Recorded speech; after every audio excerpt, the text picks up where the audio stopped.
성경적 상담을 배우기 위해 오신 여러분을 환영합니다. 오늘은 Biblical Counseling and Memory, 즉 성경적 상담과 기억에 대해 살펴보도록 하겠습니다. 네, 안녕하세요. 우리 삶에서 특히 좀 어려운 경험을 마주할 때 기억이 어떤 의미를 갖는지, 또 성경적 상담에서는 왜 이 주제가 중요한지 오늘 함께 깊이 이야기 나눠보는 시간이 되겠습니다. 네, 오늘 저희 이야기는 매튜 레러 박사님의 글 성경적 상담과 기억을 주로 바탕으로 하고 있습니다. 아, 네. 이 시간을 통해서 기억이 어떻게 작동하는지 그 기본적인 원리를 좀 살펴보고 또 죄 때문에 우리 기억이 어떻게 영향을 받는지 그리고 가장 중요하게는 그리스도 안에서 이 기억이 어떻게 구속되고 회복될 수 있는지 탐구해 보려고 합니다. 네.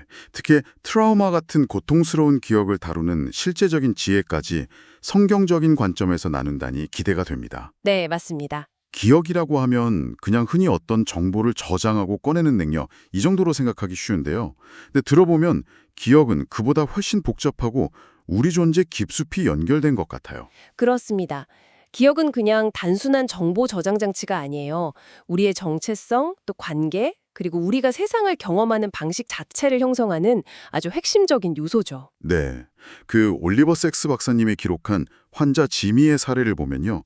기억 상실이 얼마나 파괴적인지 알 수 있습니다. 아, 그 유명한 사례죠. 네, 새로운 기억을 전혀 만들지 못했던 분인데 매 순간 자신이 누구인지 어디에 있는지조차 알지 못했고요.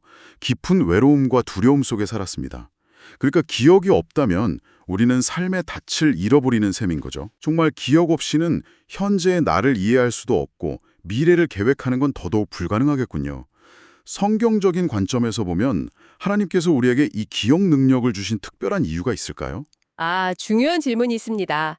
창세기 1장 26절을 보면 하나님은 당신의 형상대로 우리를 창조하셨다고 되어 있잖아요. 네, 그렇죠. 어떻게 보면 우리의 기억 능력은 모든 것을 아시는 하나님의 속성을 아주 희미하게나마 반영한다고 볼 수 있습니다. 그리고 하나님께서 기억을 주신 가장 주된 목적은요. 하나님이 누구시고 또 우리를 위해 어떤 일을 행하셨는지 잊지 않고 그분을 예배하고 영화롭게 하기 위함입니다. 아, 예배와 영광. 네, 시편 기자가 내가 여호와께서 행하신 일들을 기억하며 주께서 옛적에 행하신 기이한 일들을 기억하리이다 라고 고백하는 것처럼요. 이게 시편 77편 11절 말씀인데요. 기억 없이는 사실 진정한 예배가 어렵다고 할 수 있죠. 하나님을 기억하고 예배하는 것. 그게 핵심 목적이군요.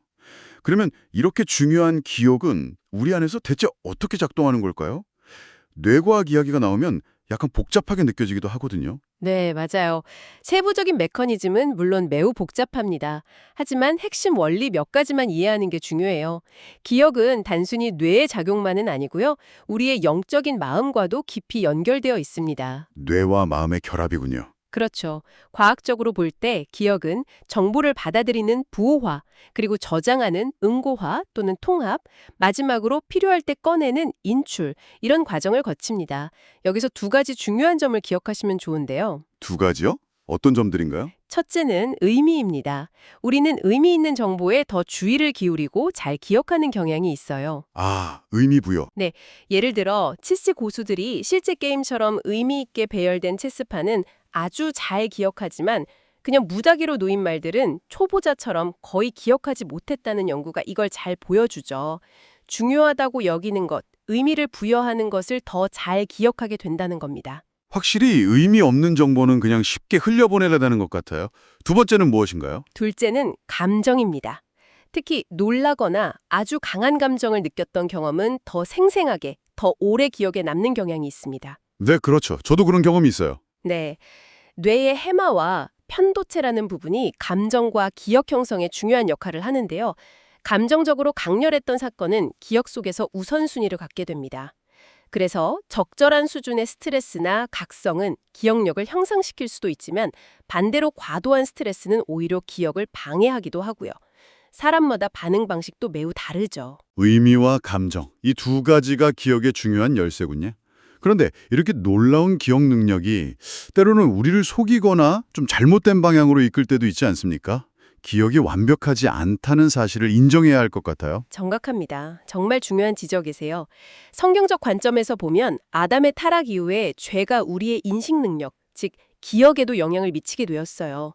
그래서 기억은 단순히 시간이 지나면서 희미해지는 자연적 쇠퇴를 겪을 뿐만 아니라 도덕적 쇠퇴의 문제도 안고 있습니다. 도덕적 쇠퇴요? 네, 다시 말하면 우리의 죄된 본성 때문에 기억 자체가 왜곡되거나 잘못 사용될 수 있다는 거죠. 아, 도덕적 쇠퇴라는 개념이 좀 생소하면서도 흥미롭네요. 구체적으로 어떤 방식으로 나타나는 건가요? 몇 가지 중요한 측면들이 있습니다. 첫째는 자기중심성이에요. 자기중심성. 네, 타락한 마음은 모든 것을 자기중심적으로 해석하고 기억하려는 경향이 있습니다. 예레미야 17장 9절 말씀처럼 만물보다 거짓되고 심히 부패한 것은 마음이라 누가 능히 이를 알리오마는 이라고 하셨잖아요. 그래서 우리는 종종 자신에게 유리하게 과거를 편집하거나 자신의 잘못은 좀 축소하고 타인의 잘못은 부풀려서 기억하기 쉽다는 거죠. 아, 자신의 모습을 객관적으로 보기 어렵다는 말씀이시군요. 네, 그렇습니다. 또한 우리는 잘못된 가치 부여를 합니다. 정작 중요하게 기억해야 할 하나님과 그분의 말씀, 또 그분의 은혜는 쉽게 잊어버리면서요. 예를 들어 예레미야 2장 32절 같은 말씀이 있죠. 그러면서 세상의 헛된 것들이나 아주 사소한 상처들은 오래도록 붙들고 굽씹는 경향이 있어요. 무엇을 중요하게 여기고 기억하느냐가 결국 우리의 영적 상태를 반영하는 겁니다. 듣고 보니 정말 그런 것 같습니다. 잊어야 할 건 기억하고 기억해야 할 건 잊어버리는 또 다른 측면이 있을까요? 또 중요한 것은요, 기억은 고정된 영상 기록 같은 게 아니라는 점입니다. 꺼낼 때마다 재구성된다는 거예요. 재구성된다고요? 네, 우리의 현재 생각이나 감정, 심지어 다른 사람의 말이나 질문에 의해서도 과거 기억은 미묘하게 변형될 수 있습니다. 예를 들어 교통사고 영상을 본 사람들에게 차가 얼마나 세게 충격했는지 물었을 때와 그냥 부딪혔는지 물었을 때 나중에 깨진 유리를 봤다고 거짓 기억을 보고하는 비율이 달랐다는 유명한 실험도 있죠. 와, 확실하다고 믿었던 기억조차 사실은 그 순간 재구성된 결과일 수 있다는 거네요. 상당히 충격적인데요. 네, 심지어 이치도가 했던 일을 실제 있었던 것처럼 아주 상세하게 기억하도록 만드는 거짓 기억 주입도 가능하다는 연구 결과도 있습니다. 특히 신뢰하는 사람에게서 들은 이야기일수록 더 그렇죠.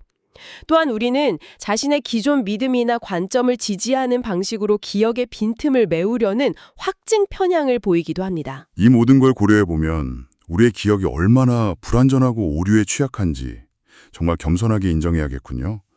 그렇다면 이 깨어지고 불완전한 기억에 대한 소망은 어디에 있을까요? 바로 예수님께 있습니다. 오직 예수님만이 죄의 영향을 받지 않은 온전한 기억을 가지셨고 하나님의 뜻을 완벽하게 기억하고 순종하셨습니다. 오직 예수님만이? 네, 그리고 십자가는 기억의 구속이 이루어진 결정적인 장소입니다. 예수님은 우리의 모든 죄를 기억하시고 그 값을 치르셨어요. 그 결과 하나님께서는 그리스도 안에 있는 신자들의 죄를 다시는 기억하지 아니하시리라고 약속하십니다. 이게 예레미야 31장 34절에 나오는 약속이죠. 하나님께서 기억하지 않으신다. 이건 하나님께서 정말 잊어버리신다는 뜻이라기보다는 우리의 죄를 근거로 더 이상 우리를 대하지 않으시겠다는 언약적인 약속으로 이해해야 합니다. 아, 그렇군요. 우리의 죄는 기억되지 않지만 반대로 우리는 그리스도의 구속 사역을 영원히 기억해야 하는 거군요. 그렇습니다. 그리스도의 십자가와 부활은 우리가 영원히 기억하고 붙들어야 할 복음의 핵심이죠. 그리고 하나님은 고통 속에 있는 당신의 백성을 결코 잊지 않으시고 기업하십니다. 시편 기자는 여호와는 마음이 상한 자를 가까이 하시고 충심으로 통회하는 자를 구원하시는도다 라고 노래했죠. 시편 34편 18절 말씀인데요. 이것이 바로 고통스러운 기억을 다룰 때 우리가 붙잡아야 할 소망의 근거입니다. 그렇다면 이 구속의 원리를 실제 고통스러운 기억, 특히 트라우마를 경험한 사람들에게 어떻게 적용할 수 있을까요? 트라우마 기억은 너무 생생해서 지워지지 않는다는 어려움을 많이들 호소하시거든요. 네, 매우 중요한 지점입니다. 트라우마는 단순히 끔찍한 사건을 경험했다는 것 이상으로 그 기억이 현재의 삶을 계속해서 침범하고 고통을 주는 상태를 포함하죠. 악몽이나 플래시백처럼 원치 않는데도 고통스러운 기억이 반복해서 떠오르는 과잉 기억이 문제의 핵심일 때가 많습니다. 잊고 싶은데 자꾸 떠오르는 거군요. 네, 맞아요. 그래서 성경적 상담의 목표는 기억을 아예 지우는 것이 아니라 그 기억을 하나님의 구속적인 이야기 안에서 재해석하고 다르게 반응하도록 돕는 데 있습니다. 기억을 지우는 게 아니라 재해석하고 재정향하는 것이다. 구체적으로 어떤 방향으로 나아가야 할까요? 몇 가지 핵심적인 방향이 있습니다. 첫째는 하나님께 대한 의존입니다. 혼자 힘으로는 감당하기 어려운 기억과 감정이 압도될 때 성령님께서 우리를 도우시고 그리스도의 약속을 생각나게 하시도록 기도하며 의지하는 것이 첫걸음이죠. 기도로 의지하는 것. 네. 말할 수 없는 탄식 속에서도 성령께서 우리를 위해 간구하심을 믿는 겁니다. 로마서 8장 26절 말씀처럼요. 또한 상담가나 믿음의 친구는 고통받는 이의 이야기를 하나님의 마음으로 깊이 경청하며 함께 아파하는 것이 중요합니다. 혼자가 아니라 하나님과 공동체 안에서 시작하는 거군요. 네. 그리고 다음 단계는 기억의 초점을 재정향하는 겁니다. 고통스러운 기억 자체에만 매몰되는 대신에요. 그 상황 속에서도 함께 하셨고 여전히 신실하신 하나님을 의도적으로 기억하는 연습이 필요합니다. 하나님을 기억하는 연습. 네. 다윗처럼 내가 나의 침상에서 주를 기억하며 새벽에 주의 말씀을 작은 소리로 읊조릴 때에 하오리니 주는 나의 도움이 되셨음이라 하고 시편 63편 6절에서 7절에 고백하는 것처럼요. 특히 우리의 고통을 이해하시고 죄와 죽음을 이기신 예수 그리스도의 십자가와 부활을 기억하는 것은 정말 강력한 힘이 됩니다.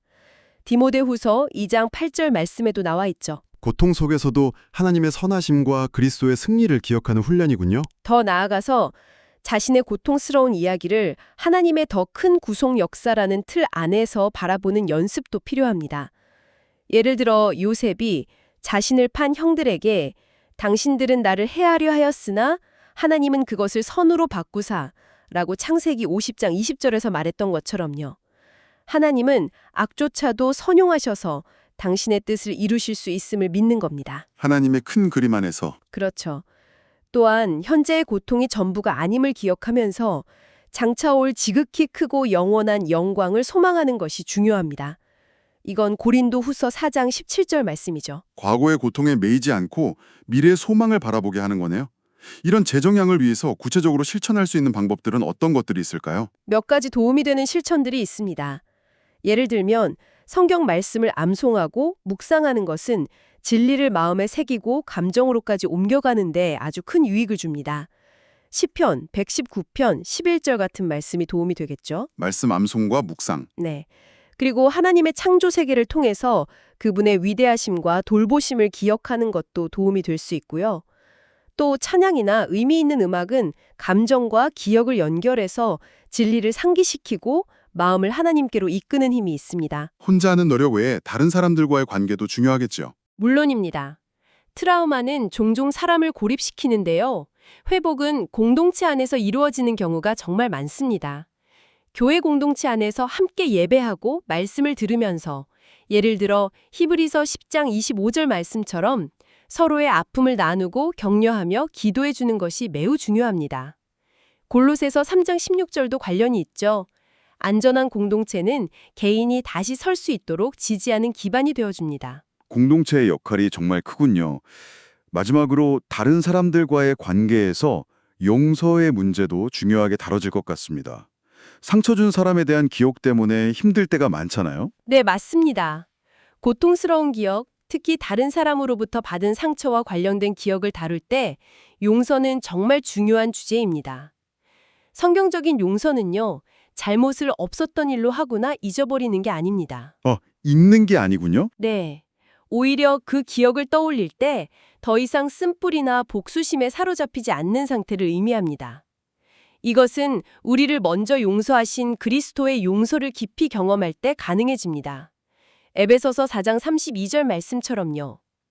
물론 용서가 가해자의 행동을 정당화하거나 반드시 관계 회복을 의미하는 건 아니에요.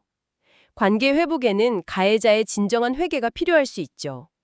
하지만 우리는 최종적인 공의는 하나님께 맡기고 우리 마음의 쓴뿌리로부터 자유로워지기 위해 용서를 선택할 수 있습니다. 용서가 쉽지는 않지만 결국 우리 자신을 자유롭게 하는 길이군요.